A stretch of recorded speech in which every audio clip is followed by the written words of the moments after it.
Zero to God level अर्थात martial God space अर्थात शून्य से ईश्वर स्तर तक। अध्याय 3183। नमस्कार, आप कहानी में खो जाएं उससे पहले चैनल को सब्सक्राइब करें और नोटिफिकेशन ऑन करें। धन्यवाद। इस सब का वर्णन करने में बहुत समय लगा, लेकिन वास्तव में इसमें केवल एक क्षण लगा। सभी के पूरी तरह से तैयार होने से पहले ही शाही सम्राटों के बीच लड़ाई खत्म हो गई थी। वज्र सम्राट की बातें सभी ने सुनी थी। मार्शल सम्राट येज़िवेन 7वें स्तर का अस्तित्व था। बहुत से लोग हॉन्फेने से खुद को नहीं रोक सके। 7वां स्तर, चाहे वह कहीं भी हो, 7वां स्तर एक विभाजन रेखा थी। यदि किसी दौड़ में 7वें स्तर का शाही सम्राट नहीं होता, तो वह केवल दूसरी श्रेणी की दौड़ होती।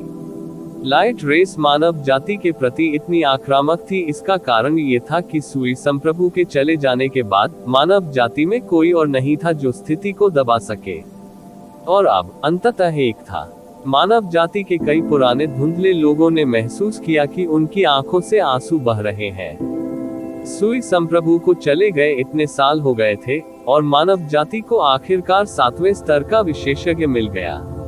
रेन हुआंग और फैंगई अपने चेहरे पर सदमे को छिपा नहीं सके। हालांकि उन्हें कुछ खबरें मिली थी कि मार्शल सम्राट 7वें स्तर में प्रवेश कर सकता है, लेकिन ये खबर सटीक नहीं थी। अब वे जानते थे कि अफवाहें सच थी। मूल रूप से उसने सोचा कि येज़िवेन अधिकतम 6ठे स्तर के शिखर पर था, इसलिए वह योजना के अगले चरण के बारे में चिंतित था। लेकिन अब वो पूरी तरह से राहत महसूस कर रहे थे। लेवल 7 का कृषक पहले से ही इस स्थान पर एक ऊंचा व्यक्ति था, कोई ऐसा व्यक्ति जो बादलों के ऊपर खड़ा था। ये दुनिया भर में छा जाने और हर चीज को दबाने के लिए पर्याप्त था। इसके अलावा येज़िवेन को फॉर्चून गॉड राजवंश का समर्थन प्राप्त था और उन्हें युद्ध सम्राट द्वारा नियुक्त किया गया था। जो योजना येज़िवेन ने उन्हें पहले बताई थी, उसकी सफलता दर बहुत बढ़ गई थी। थंडर सम्राट को वश में करने के बाद येज़िवेन ने उसे ठीक होने दिया, जबकि वह रेन हुआंग और फेगई के पक्ष में लौट आया। कृपया रास्ता दिखाएं। मैंने सुना है कि प्रकाश का पवित्र पर्वत भी एक बैठक आयोजित कर रहा है। मैं देखना चाहता हूं कि कितने लोग इसमें भाग लेंगे, येज़िवेन ने हल्के से कहा। रेन हुआंग और फैंगई को तुरंत समझ आ गया कि येज़िवेन हत्या की योजना बना रहा था। उन लोगों ने उसे ऐसा करने का सबसे अच्छा बहाना दिया था। वापस लौटने के बाद येज़िवेन की स्थिति को देखते हुए वह निश्चित रूप से एक क्रूर और निर्णायक व्यक्ति था। गश्ती दूत, क्या आपको हमारी मदद की जरूरत है? मानव सम्राट ने पूछा। कोई जरूरत नहीं, वे सिर्फ कुछ जोकर हैं। आपकी मदद की कोई जरूरत नहीं है। येज़िवेन ने अपना हाथ लहराया और आत्मविश्वास से कहा, तो फिर मैं पहले छुट्टी ले लूंगा। येज़िवेन के विदाई के बाद वह सीधे स्काई शेकिंग थंडर सम्राट की ओर उड़ गया। स्काई शेकिंग थंडर सम्राट का दिमाग इस समय पहले से ही येज़िवेन द्वारा नियंत्रित था, इसलिए वह स्वाभाविक रूप से येज़िवेन के इरादे को समझ गया। इसलिए वह केवल अपने मूल शरीर में ही परिवर्तित हो सका। वह छोटा और छोटा होता गया और एक पर्वत में बदल गया। आकाश को हिला देने वाले गड़गड़ाहट वाले सम्राट ने ऊपर की ओर मुंह किया और एक लंबी और तेज गर्जना की। ऐसा लग रहा था मानो वह अपना गुस्सा निकालना चाहता हो। फिर वह बिजली के एक समूह में परिवर्तित हो गया और शून्य से गायब हो गया। मानव जाति के अन्य विशेषज्ञ एक दूसरे को निराशा से देखने लगे। उन्हें नहीं पता था कि येज़िवेन क्या करने की योजना बना रही थी। ये है, गश्ती दूत कहाँ जा रहा है? गश्ती निरीक्षक अभी क्यों चले गए? जल्द ही भीड़ मानव सम्राट और फैंगई की ओर मुड़ गई। ऐसा लगता था जैसे केवल ये दो शाही सम्राट ही कुछ जानते थे। हालांकि उन दोनों के चेहरे पर एक रहस्यमय भाव था और वे कुछ भी बताना नहीं चाहते थे। उन्होंने भीड़ से बस यही कहा कि धैर्य रखें और समय आने पर उन्हें पता चल जाएगा। हालांकि उन दोनों ने फिर भी अपनी दिव्य इंद्रियां बुझा दी और तेजी से पवित्र पर्वत की ओर चले गए। आमतौर पर वे ऐसा नहीं करते क्योंकि यह उकसावे के समान था। हालांकि अब इससे कोई फर्क नहीं पड़ता। जैसे ही उन्होंने अपनी दिव्य इंद्रियों को बाहर निकाला, उन्होंने पाया कि पवित्र पर्वत में कई भयानक आभाएं निष्क्रिय पड़ी हुई थीं। वहां सामान्य से कहीं अधिक आभाएं थीं। पवित्र पर्वत भी उत्सव के मूड में लग रहा था। इस समय सभी पक्षों के विशेषज्ञ पवित्र पर्वत पर एकत्र हुए थे। मानव जाति को छोड़कर चारों प्रांतों के विशेषज्ञ पहले ही यहाँ एकत्र हो चुके थे। कई शाही सम्राटों के आगमन ने भी पवित्र पर्वत को शुभ बादलों और रंग बिरंगे शुभ संकेतों से ढक दिया था। सीटों को भी स्पष्ट रूप से उनके प्रांतों के अनुसार 4 शिविरों में विभाजित किया गया था। वे टोस्टिंग कर रहे थे और खुशी से बात कर रहे थे। इसी समय एक बिजली आकाश को फाड़ते हुए कार्यक्रम स्थल में दिखाई दी। हर कोई एकाएक चौंक गया। आयोजन स्थल के चारों ओर अनगिनत सुरक्षा व्यवस्थाएं थीं। सीमाओं और संरचनाओं की परतें पर परतें थीं। उनकी राय में किसी के लिए भी अंदर घुसना असंभव था। हालांकि बिजली का ये बोल्ट हवा से टूट गया था और अनुचित तरीके से आया था। कौन सा दोस्त आया है?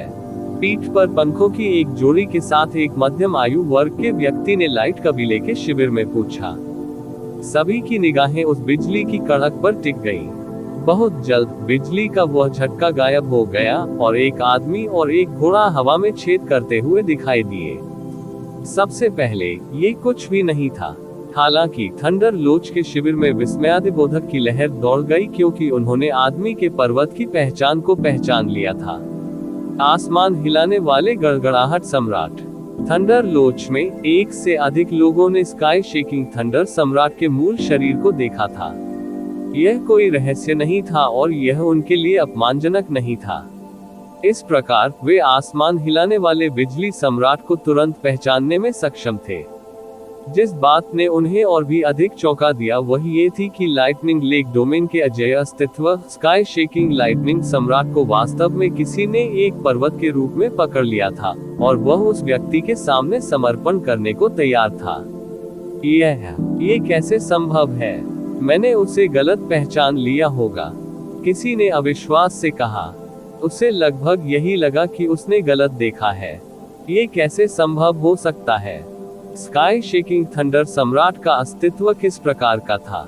वह किसी और का सहारा कैसे बन सकता है? इसके अलावा जिन लोगों ने उस स्तर तक खेती की थी, उनके दिलों में गर्व था। वे किसी और का सहारा बनने के बजाय मर जाना पसंद करेंगे।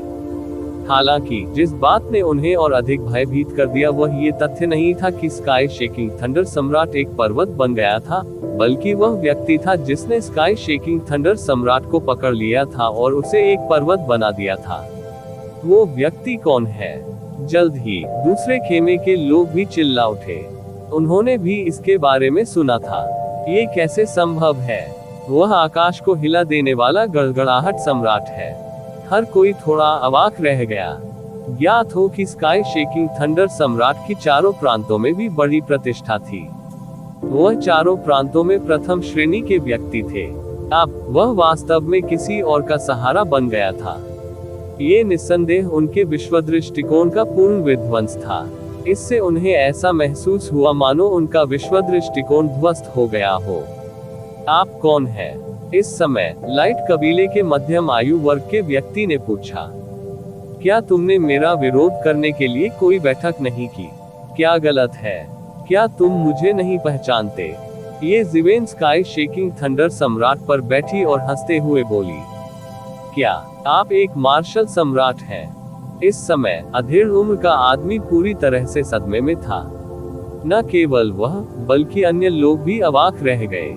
उन्होंने हजारों संभावनाओं के बारे में सोचा था, लेकिन उन्होंने कभी नहीं सोचा था कि ये जिवेन उनकी बैठक में आने और नायकों का सामना करने की हिम्मत करेगी। उनकी हिम्मत साधारण नहीं थी। दूसरे कुलों के विशेषज्ञों ने भी उसी समय अपने भाव बदल दिए। शैतान के बारे में बोलो और वह प्रकट हो जाएगा। वे बस योजना बना रहे थे कि ये जिवेन से कैसे निपटा जाए, लेकिन उन्हें उम्मीद नहीं थी कि ये जिवेन एक दिन सीधे उन्हें मार डालेगी। पता चला कि गश्ती दूत आ गया है। आपसे मिलने के लिए बाहर न जा पाने के लिए क्षमा करें। लाइट कबीले के मध्यम आयु वर्ग के व्यक्ति ने तुरंत अपने दिल में सदमे को दबा दिया और कहा, ऐसा नहीं है कि मैं आपसे मिलने नहीं गया था। मैं यहाँ उन विद्रोहियों को खत्म करने के लिए आया हूँ जिन्होंने फॉर्चून गॉड राजवंश के खिलाफ साजिश रची थी। ये ज़िवेन ने थोड़ा व्यंग्य किया। सबके चेहरे का रंग अचानक बदल गया। हालांकि उन्होंने ये ज़िवेन को कठिन समय देने की साजिश रची थी, लेकिन उन्होंने ये नहीं सोचा था कि ये ज़िवेन इतने सरल तरीके से उनके साथ सौहार्दपूर्ण व्यवहार के सभी दिखावों को तोड़ देगी। उनका उनसे बात करने का भी मूड नहीं था। ये सौहार्द के सारे दिखावे को पूरी तरह से खत्म कर रहा था। वे ये ज़िवेन से डरते थे, इसलिए उन्होंने नहीं सोचा था कि वह सीधे तौर पर उनके साथ सौहार्द का सारा दिखावा छोड़ देगा। ऐसा इसलिए नहीं था क्योंकि वे ये ज़िवेन से डरते थे, बल्कि इसलिए क्योंकि वे ये ज़िवेन के पीछे फॉर्चून गॉड राजवंश से डरते थे। वह राक्षस प्राचीन काल से ही इस विशाल भूमि का एकमात्र स्वामी था। अनगिनत वर्षों की संचित शक्ति के बाद उन्होंने उसके विरुद्ध जाने का साहस नहीं किया। उन्होंने ये ज़िवेन के खिलाफ जाने की हिम्मत की, लेकिन उन्होंने फॉर्चून गॉड राजवंश के खिलाफ जाने की हिम्मत नहीं की। उनका तो जिक्र ही नहीं, यहाँ तक कि पौराणिक सुपर संप्रदायों ने भी ऐसा ही किया। क्या गश्ती दूत, वह बस एक भाग्यशाली व्यक्ति है। क्या आप सचमुच सोचते हैं कि आप फॉर्चून गॉड राजवंश के प्रतिनिधि हैं? क्या आप सचमुच सोचते हैं कि आप एक बड़े खिलाड़ी हैं? मानव जाति मानव प्रांत में तो ठीक है, लेकिन मानव प्रांत के बाहर वे क्या है? आप केवल गुलाम हो सकते हैं। एक ठंडी आवाज ने सीधे कहा। ये काफी असभ्य था, लेकिन यह अंधेरे में छिपा हुआ था और इसका प्रकट होने का कोई इरादा नहीं था। किसको कोई आपत्ति है? आप बाहर आकर लड़ते क्यों नहीं? इस गश्ती दूत के पास कोई अन्य कौशल नहीं है, लेकिन मैं हर तरह के असंतोष से निपटने में माहिर हूँ। ये ज़िवेन काफी हाई प्रोफाइल थे और उनका कम प्रोफाइल में रहने का कोई इरादा नहीं था। आप दूसरों को डराने के लिए अपने पीछे फॉर्चून गॉड राजवंश पर भरोसा कर रहे हैं। क्या आपको लगता है कि फॉर्चून गॉड राजवंश वास्तव में आपका समर्थन करेगा? आवाज फिर से सुनाई दी और वह अभी भी भीड़ में छिपी हुई थी। आवाज सभी दिशाओं से आ रही थी और यह निर्धारित करने का कोई तरीका नहीं था कि यह कहां से आई थी। काया बदमाश। जैसे ही ये ज़िवेन की आवाज गिरी, वह अंततः चला गया। एक पल में उसके शरीर के चारों ओर सुनहरा रक्त और ख्यूई बढ़ गया, मानो वह सुनहरी चमक की परत से ढका हुआ हो। उसका खून और ख्यूई राक्षसी थे और वह असामान्य रूप से भयंकर था। तेज तेज तेज। आखिरकार उसने अपनी चाल चली। एक ड्रैगन के उभरते हुए और एक फीनिक्स के नीचे उतरते हुए वह पहले ही डाक प्रांत के शिविर में घुस गया था और डाक प्रांत के शिविर के नेता पर हमला कर दिया था। उसका बड़ा हाथ आकाश में बादलों की तरह था और वह बेरहमी से नीचे गिरा। उस व्यक्ति का पूरा शरीर कोयले की तरह एकदम काला था, लेकिन उसका पूरा शरीर एक प्रकार की मंद रोशनी से चमक रहा था। उसने ये ज़िवेन को सीधे उस पर हमला करते देखा और अचानक चौंक गया और क्रोधित हो गया। उसे उम्मीद नहीं थी कि ये ज़िवेन उसे ढूंढ पाएगी। उन्होंने जिस स्वर्गीय शक्ति तकनीक का अभ्यास किया वह भी अत्यंत गहन थी। जब वह भीड़ में छिप गया तो उसे कभी भी किसी ने नहीं खोजा था, सीधे तौर पर पता चलने की तो बात ही दूर थी। सभी की नजरें ऊपर उठी और उन्हें समझ आ गया कि अभी जो अजीब आवाज आई थी वह इसी शख्स की थी। गर्जन। ये ज़िवेन द्वारा एक कोने में धकेले जाने पर उसने अचानक एक लंबी दहाड़ मारी और मुक्का भी मार दिया। प्रतिवेदन किसी भी खराब अनुवाद के बारे में हमें बताने के लिए टेक्स्ट का चयन करें और रिपोर्ट पर क्लिक करें। लेस देन पिछला सूचकांक, अगला ग्रेटर देन। इसी प्रकार के अपडेट्स लेते रहने के लिए हमारे चैनल ऑडियो बुक्स 108 को सब्सक्राइब करें और नोटिफिकेशन ऑन करें। धन्यवाद।